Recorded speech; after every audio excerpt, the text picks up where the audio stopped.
Today we've had our second meeting of the pre-election report working party, and that was followed by a seminar where a number of other leading academics and people from think tanks and such were invited to discuss with us.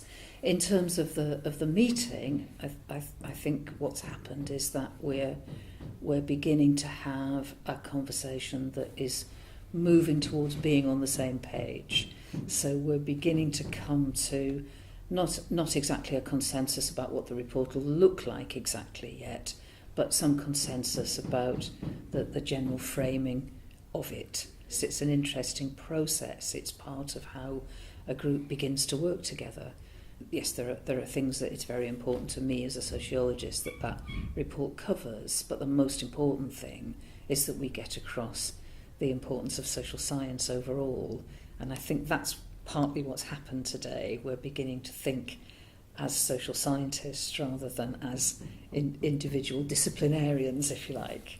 Then in terms of the seminar, we had a really interesting discussion about the place of economics in social science, even down to the question about is it a social science? And I think perhaps most of us agreed that yes it is, and it should be inside the tent rather than outside, just running models and not thinking about the social world. So that was an interesting discussion. What I would ideally like the purpose or the impact of the pre-election report to be, I would like it to be able to be something that would make politicians going forward into the next election think we've really been missing a trick. We haven't engaged with social science enough.